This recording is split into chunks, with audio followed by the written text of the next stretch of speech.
Steve, thank you so much for joining us. Thank you, Caroline. It's a real pleasure to be here. And welcome to South Florida. Thank you very much. You've been called the father of the modern West Palm Beach. After all of this growth and development, can you tell us, what does this next phase look like?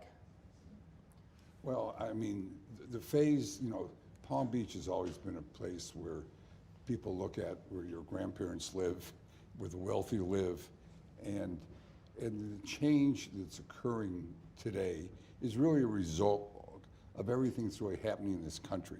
The great change that's taking place across the country as we're in the third industrial revolution, plus the change in politics, economics, demographics. So, when you look at it, while Palm Beach has been a place for where people have gone for vacations, second homes, primarily. It's just a great place. It's probably one of the best places in America today, if not the best, to really do business. So you said business. I mean, can you let us in to what you're seeing in terms of the office development here? Obviously, you just secured this huge $772 million construction loan, a record for Florida, and you've got big plans. But what are you expecting in terms of corporate relocations and the future of business here? Well, I think this will become Palm Beach County, the most important county in this country. But that's when you have to really look and see what's going on and why, because that's a bold statement, to really believe that. I believe it. Most important how? How are you defining that? What do you mean by how? I mean, what does it mean to be the most important county? Well, I think it will attract businesses, the important, impactful businesses in the future of our country. I mean, it's like, I look at this as like the next Silicon Valley, if you will. And I think people, where they've never looked at South Florida as a place, look at it, it's been the fastest growing state. But why? It hasn't been led by business expansion. It's really been always led by second homes, people coming here, retirement, resorts, and seeing what's going on like in Orlando with the tourism business. That's continued to grow. So that's where the growth has really happened to date. But when you look at it, that's not the really kind of business growth, corporate growth, and the things that really kind of move America. And I think that's what's going to happen here, and the impact of South Florida and Florida as a business state, hasn't happened, but I believe it will happen, and the best place where it will happen will be here in Palm Beach County. So it's interesting you said the next Silicon Valley. I mean, I think a lot of the industry here has historically been finance centered.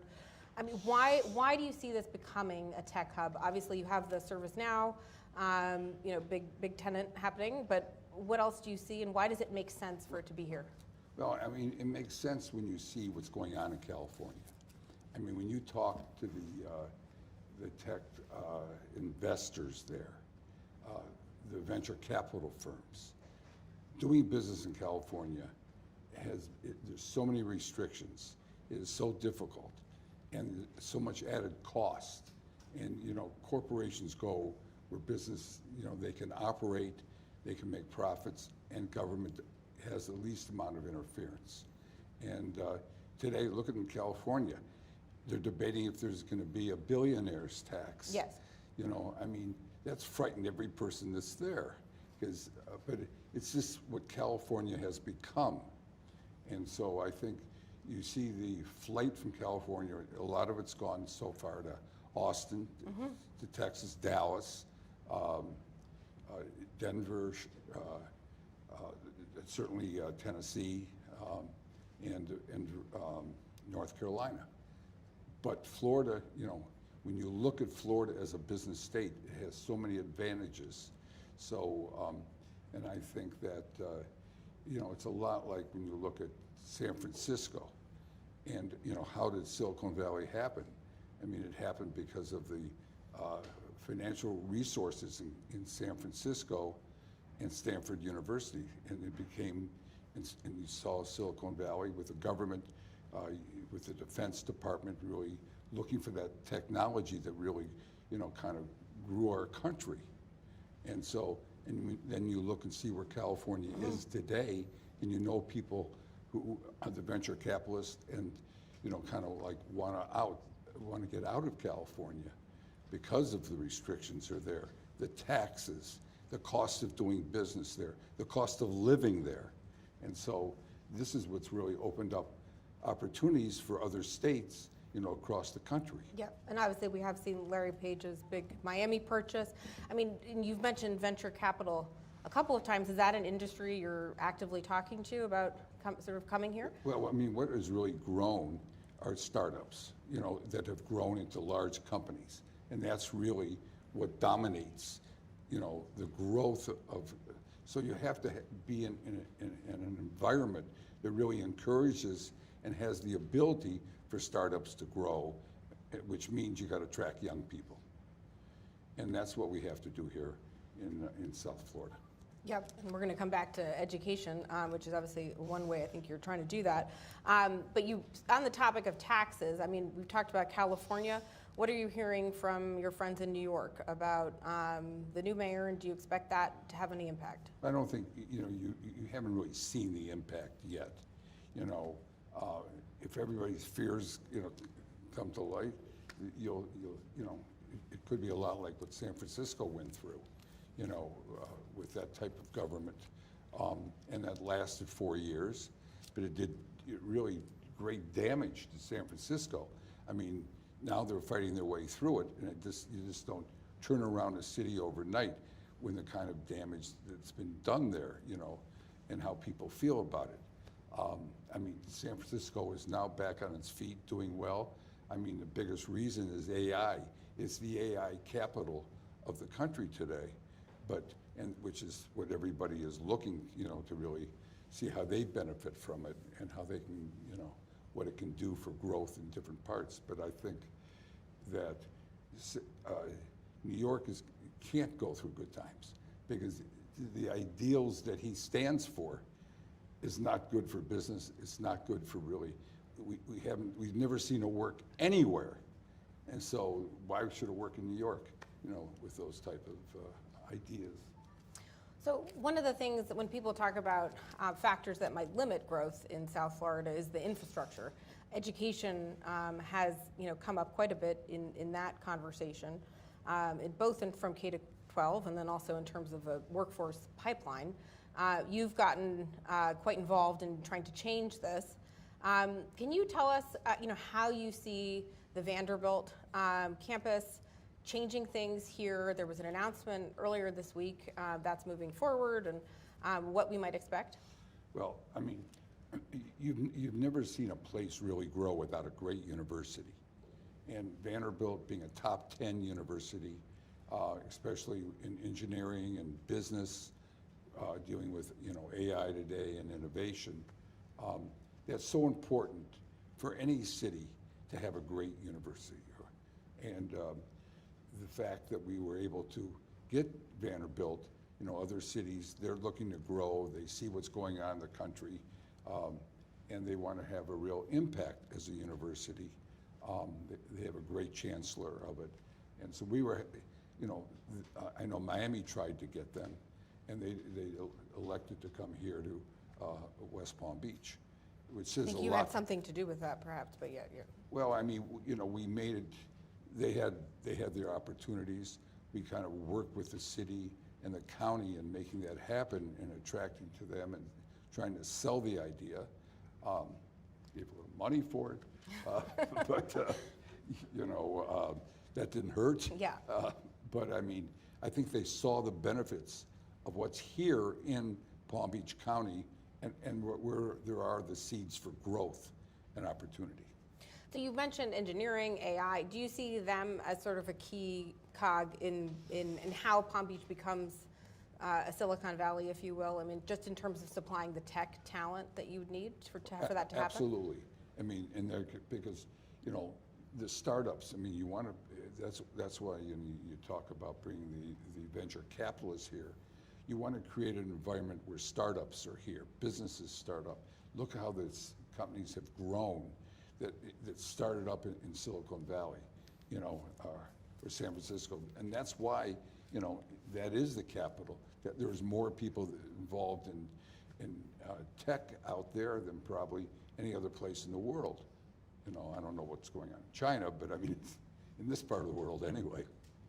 What about defense tech? I think you know you made reference to that earlier. Do you think that's something that has a future here? Yeah, I mean, if you look at it, of the 5, you know, major tech, military divisions or Southern Commands, or the commands, I would say, 3 of them are in South Florida. So, I mean, South Florida has a real connection to the defense industry. I mean, Vanderbilt is the only school in the country that has a program involved in teaching defense. And so, I mean, we're having a conference that Vanderbilt is heading up with AWS dealing with defense technology in this February. That will probably be an annual thing. I think that would be a big growth factor here in Palm Beach County.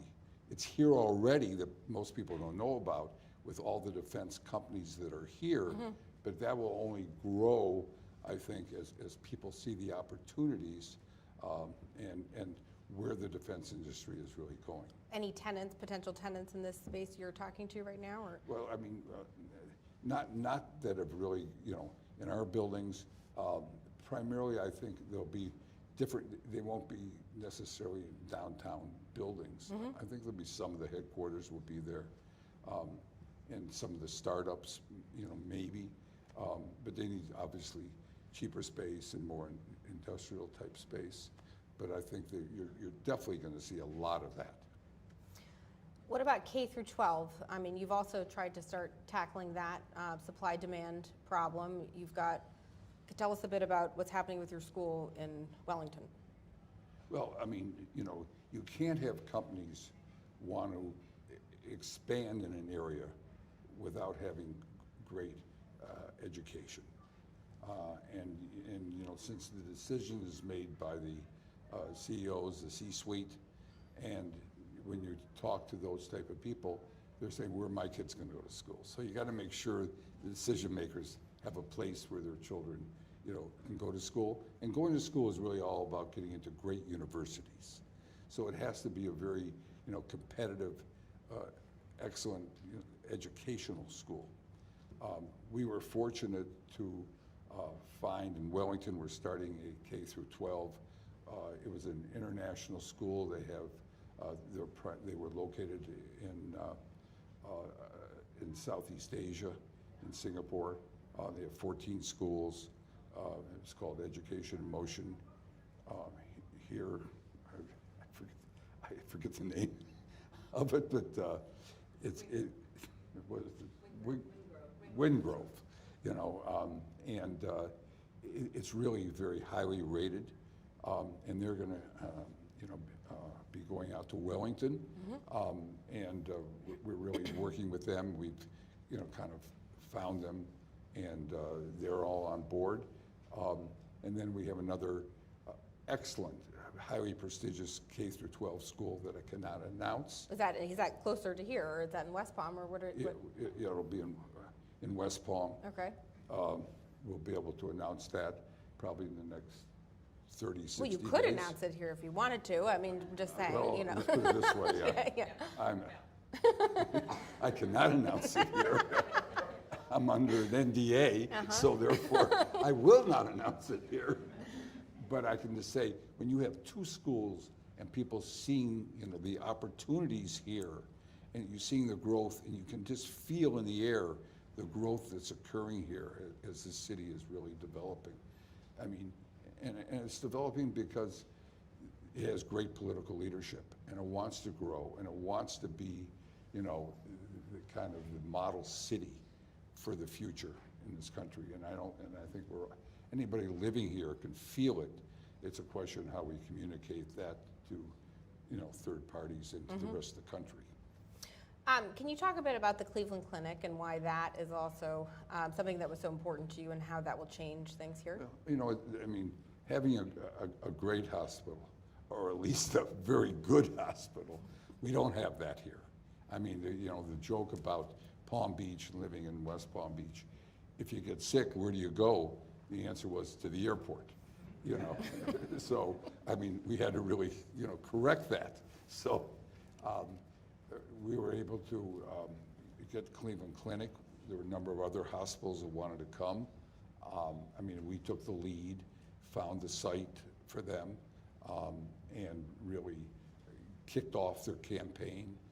They're going to build a new 200-bed plus cancer center, first-class hospital, much like they've done in London and in Abu Dhabi.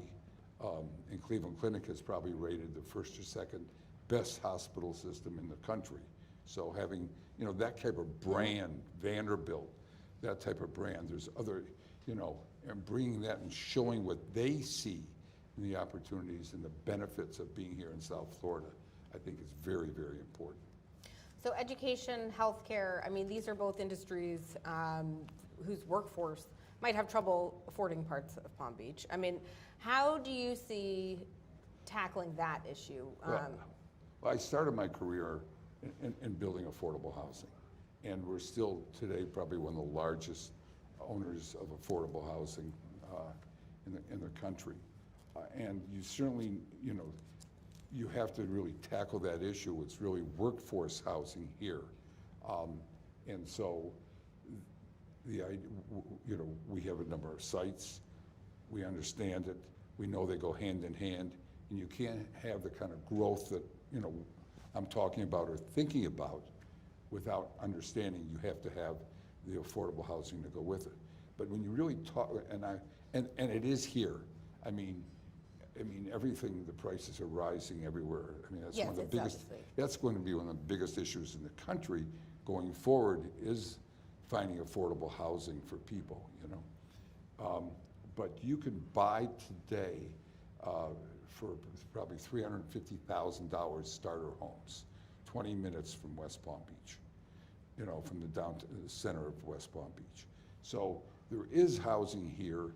The cost of developing it is a lot cheaper than most other places. Nothing is inexpensive, but I think that, and I think the state recognizes that. And I know, working with a council of 100, and in the state, we will have answers to really reduce that cost of housing. And that's really for sale housing, as well as rental housing. And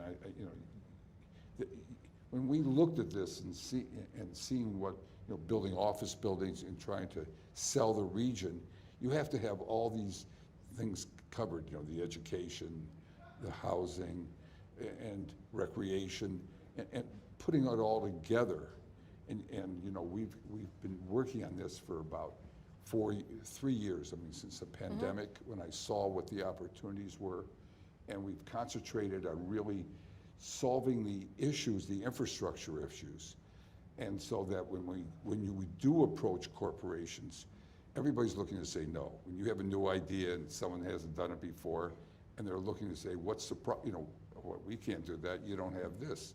So we really spent all of our time the last several years dealing with the education, dealing with the hospitals, dealing with the amenities, that people want, golf courses and building those. So we have the infrastructure here, working with the city and making sure that the existing residents, the young kids, have the education to fulfill the jobs that are going to be needed.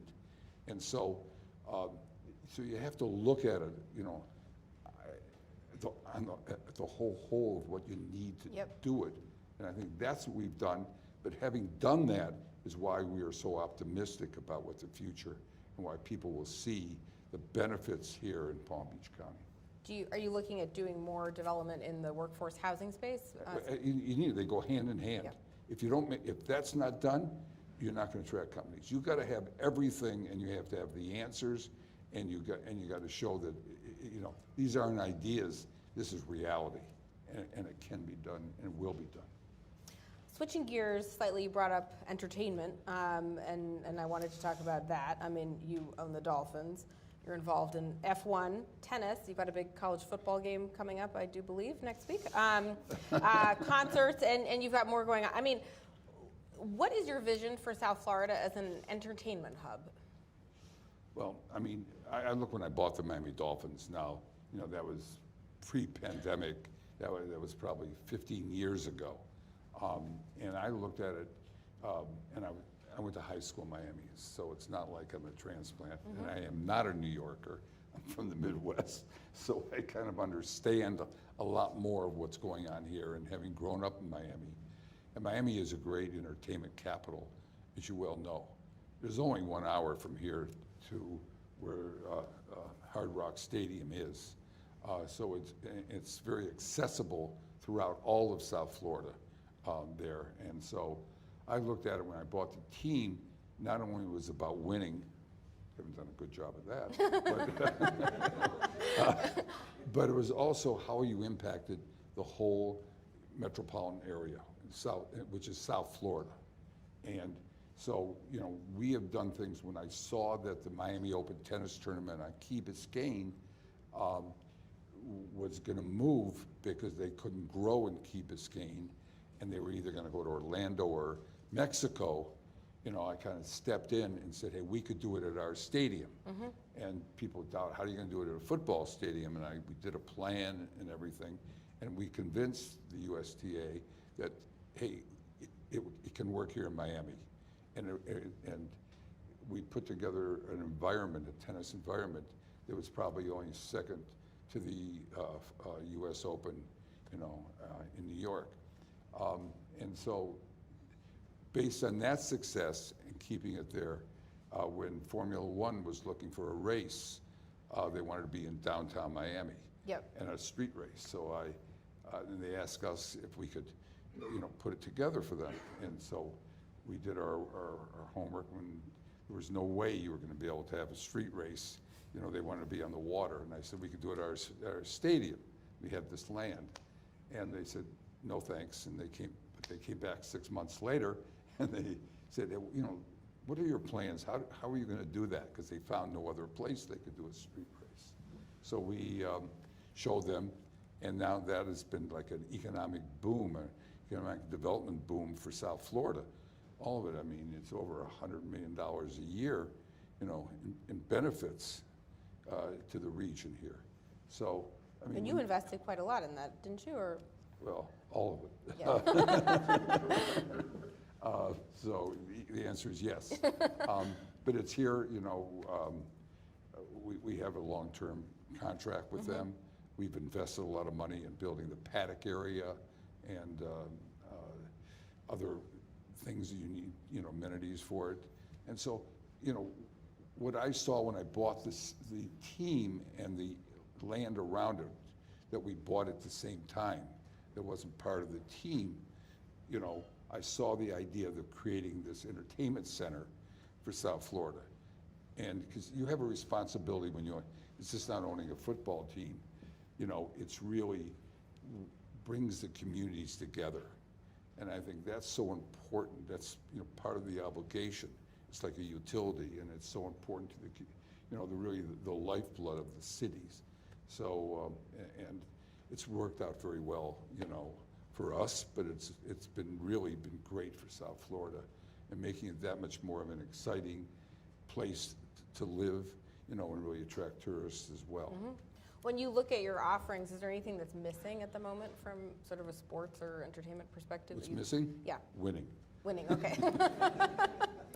And you also do have the World Cup games coming up this year. I'm curious, what kind of demand you see for those, and how you're preparing for it? Well, I mean, we have, I think, 6 or 7 games at our stadium, and so, I mean, basically, we don't make a lot of money. I mean, it's really served the World Cup and FIFA, who really runs the games, really take over the stadiums from us. They take over all the responsibilities. Yep. And So we really provide it. It's not, it's more for the community, more for the country, because all, the spotlight is on us. I mean, in their infinite wisdom, they gave us a game with Colombia, and we all know what happened last. Yes, yes. And that's something, I'm sure you're hoping not to replicate, yes. I mean, Yes. There's, yes, that really concerns me, and we really, we're really focusing to make sure that that doesn't happen, But I certainly wasn't happy to know that Colombia, we have a game with them, and certainly will have a lot of interest. They'll be sold out, but. I'm sure there's a lot of security. A lot of security issues. Yep. Zooming in on the Dolphins, and I know you do not want to talk about your hunt for the next coach unless you've changed your mind. I will not talk about Okay. that. But I did want to ask you about the ownership structure. You were among the first to sell a stake to private equity. Why haven't more teams done that, do you think? I mean, today owning an NFL franchise is probably one of the most valuable assets in this country, and you've seen it going up in value, at levels that no one would ever have believed. I mean, I sold a piece because I saw the opportunities here, so I would have enough capital that I didn't have to really go sell hard my ideas to raise capital to do it. And I saw the returns were better. So we sold, roughly a 10% interest to private equity. Still have 100% control. Yes. And so I thought it was a good use of, and the valuations are just incredible. Do you think do you think they'll keep going up, or what do you see happening with Yeah, I think valuations? they'll keep going up because I think media rights to sports is something that's so unique today, and the demand for it is so great. And the NFL is really the premier brand in the world. I mean, or at least in this country, for sports. I mean, if you look at football today, football is more popular than all the other sports combined. So, and just watching what the media rights and what they're able to obtain, and now with the competition that they have for those media rights, adding in all the Amazons and the Netflix, competing with the networks, the price I think will continue to rise. So it really makes it that much more valuable of an asset. So what's the general sentiment among owners about private equity, and do you think more firms are going to get approved to buy stakes? What do you see happening with that? I mean, first of all, the rights that they have, that the league allowed for it to happen. One, you can only sell 10%. They have no rights. They don't even have rights to look at the financial statements. So, I mean, but I think, people look at it and why would they buy it is really the question. It's like, why do people buy gold, But I also think people are buying interest that they'll sell to their clients, the private equity firms. Because I think people want to kind of say, today football is so popular that they want to be part of a team. They want to be involved. So people can say, I'm an owner, And I think that has a lot to do with it as well. I mean, today there is so much capital out there at certain levels, people are looking for places to do it. So why not invest in something that you believe is going up, even though the values are higher than you could ever believe, but at the same time, they're going higher. So, and you have the enjoyment, the psychic enjoyment of really watching and cheering for something you own. So I think, that has a lot to do with it, and I think people will see that as a reason why why they'll continue to invest. So the firm that bought the stake was Ares, obviously. Right. And they also led your construction loan. I'm just interested in the partnership that you have happening with them. Well, I mean, we had 3 or 4 other firms that offered. We had a relationship with Ares. Yep. They're really terrific, and we did other business with them. And so, I mean, it was just natural for me to go to somebody that I was that we do business with, you kind of want to work together with people that you've had a good experience with, and it was important to them, and so you treat them as if they were your partner anyway, and so it was very easy to do it, and I mean, I could have picked one of 5 or 6 firms, but and so it's nice to say, hey, we've closed the largest construction loan ever in the state of Florida, and Ares provided the debt. So I mean, that's a pretty compelling reason. How are you thinking about the ownership structure of the Dolphins long term? You pointed out, obviously, you still have control. How are you thinking about succession these days? Well, I mean, I'm fortunate I'm going to keep it in the family.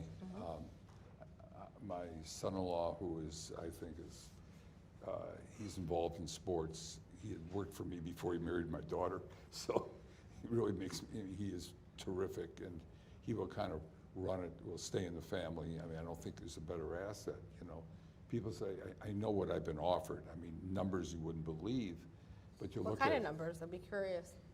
I mean, close to 15 billion. Pretty high numbers. Yep. But you say, well, where would you put the money? Then what would I do with it? I mean, putting the money into the assets and providing the capital for the things we're doing here in Florida. One, I don't have to go all around looking for equity, and at the same time, I think the growth of that is much greater going to be than the team. And so if I sell 10, 20%, I have total control, and I also have all the capital to fuel the businesses. And I think, fortunately, I'm able to really, being involved in South Florida, make the idea of what I see happen, and so it's good fuel, if they say. So one last question before we open it up to Q&A. I did want to ask about Florida politics. DeSantis has 1 more year in office. I mean, do you see getting involved in the next election? And if so, what are the most pressing issues for you? Well, I mean, what's important here, from a politics standpoint, is really to see the continuation of the government here in West Palm Beach.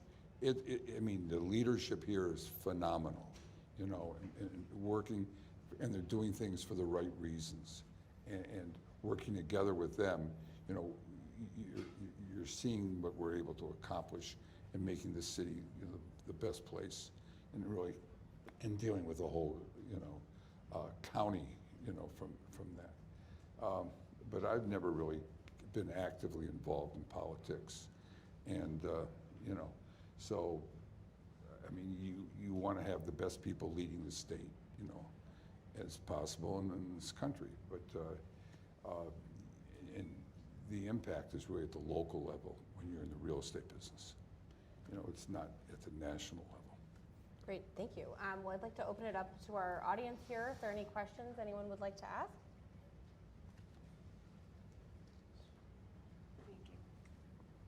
Hi, Steve. I'd love to hear a bit more about your approach to expansion of businesses down here, maybe using the ServiceNow example, and how are you actually getting these companies to either move headquarters or build kind of H2Qs down here? Well, I mean, today most of the growth here has really been financial service-oriented companies and the service industries that go with that. And so I think the biggest, getting ServiceNow, we were very fortunate. I had a relationship with Bill McDermott, who was the CEO. I know he was formerly the CEO of SAP, and he was in Philadelphia. He was looking in New York, and I got him at Hudson Yards in New York. We developed a friendship.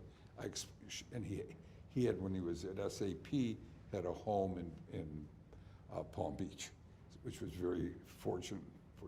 So when I approached him and explained to him what we were doing here and seeing the growth and where the country's growing, he totally agreed with me. He first thought about Miami, and then we brought him here, and we were able to sell the idea of West Palm Beach. Why Palm Beach County as opposed to Miami. And so I think these are, you know, what was the main part of that question I was trying to answer? Just talking about companies relocating here So- or so building their second So we got headquarters. them, but I think they're really going to be, people are looking at that now. The biggest thing today, I think the biggest issue we have is that people don't realize how good a business environment it is in Florida, and especially California and the tech firms.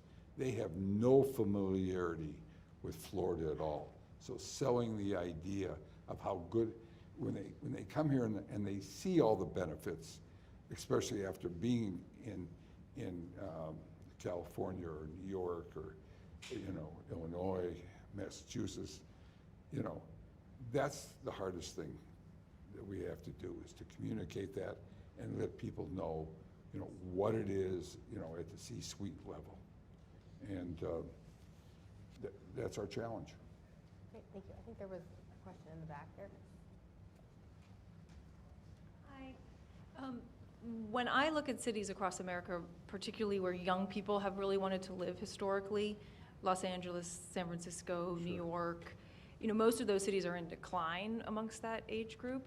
And so I'm wondering how you think about building a great city that young people want to come to and live in versus kind of running a great city in a sustainable way. And if there's any things that you're trying to avoid or challenges that you've seen those municipalities have that you're working with the public sector to sort of sidestep.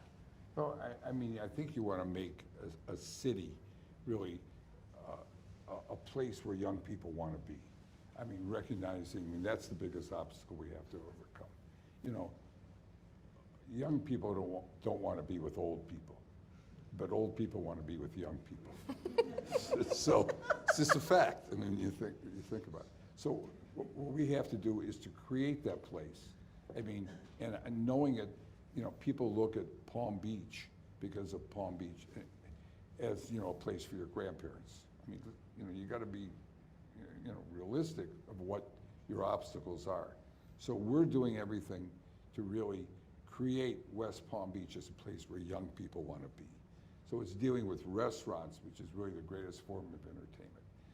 But bringing those type of events for them, like we have the Palm Festival, that's coming here February 14th. You know, that's where, I mean, I don't even, Kago, is that? Kygo. And most, you know, people, you know, above 50 never heard of these people before. But, you know, we're bringing events and types of things that young people want to be part of. You know, I personally believe there's a lot of fatigue with Miami, you know, and that when people look at both, they're going to see the advantages of Palm Beach. But it's for us to really bring those type of things to the city and those events and venues that young people are looking for today. And if we don't do that, we're not going to be successful.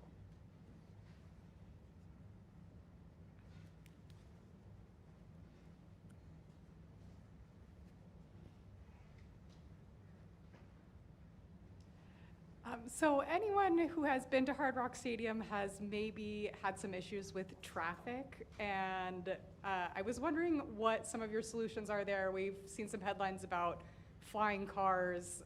Can you just tell us a little bit about the logistics of sort of getting in and out of Hard Rock? And Well, I mean, what traffic you're is a doing good thing from one perspective. If people didn't want to be there, you wouldn't have the traffic. So, I mean, what we've done at Hard Rock Stadium, you know, we have these black lanes, they call them, for people there that are, can get in and out very easily. I mean, you know, like everything in life, if you want something that other people don't have, it costs money. So, you know, they're for the people who pay for the more expensive tickets, get these passes for that. But I mean, you got to be aware of what the issues are so you can deal with them and really, you know, kind of do the best you can. I mean, when you're going to have a lot of people and you have games and they start at one time and they're all end at the same time, you're going to have traffic. But I don't think it's really been a problem. It's been an issue. I don't think it has anything at all, have any impact at all on our attendance, you know, because we have tried to really fix those type of issues. And, you know, it's ever talks about, you know, you go to a place, you say it's so noisy. That's a good news from the owners, because people weren't there, it wouldn't be very good anyway. So certain things you learn to live with. Great. I think we have time for one more question. Hi, Deborah Costa here from the Wall Street Journal. You mentioned all the defense that we have down here in South Florida, and I can't help but think of some of the recent events, for example, what happened in Venezuela, and our place in South Florida as a gateway to Latin America. Do you see any effects there? Do you see any potential growth that might happen here, or some other thing that might happen here because of some of these recent actions in Latin America? Well, I mean, you know, South Florida is really, especially Miami, has been the capital of Latin America, if you will, you know, and what impact that will have, you know, I don't know. I mean, like today, that people today are concerned, especially from Latin America, with our policy, you know, of immigration policy. And the fact is, what the government has kind of closed the borders. So, I mean, it's hard to guess what could happen, you know. People said, look, if Cuba opened up, would all the Cubans, would Cubans go back there? Probably not, because of the standard of living, what they have in this country. I mean, you know, and if you open our borders up, would more people come in? Absolutely, that's why our borders are closed. So, I mean, I think what's happened there, I think it gives a lot of opportunities to those countries. I think people will go back, you know, maybe that have been here a long time, but they have family there. They might establish second homes there. But I think once you get used to the American, you know, lifestyle here, it's a hard place to leave, you know, for these countries, especially the situation they're in, you know. Yeah. I'm told we have time, we can sneak one more in here, so this is our last one for real. Hi, thank you. Patricia Massey from the New York Times. In trying to lure some of these companies and in trying to help the city, I'm wondering what you make of the proposal floating in Tallahassee to get rid of property taxes for homesteads. Well, Florida has a homestead law that, you know, that protects the payment of tax, that protects the real estate taxes of homeowners elected to use that homestead exemption. And so it's not as dependent as much upon the economy upon those taxes, and that's why there's talk of that. The problem really is for the local communities, where they're going to get those taxes. They probably would tax the commercial businesses, which would be very, I think, harmful. I hear that legislation, while DeSantis has it, isn't really going anywhere and probably will not happen. I don't think it's on the agenda of the candidates that are going to succeed him. Well, thank you so You know. much for joining us, and thank you to our audience for all the questions, and please join us for a drink in the back.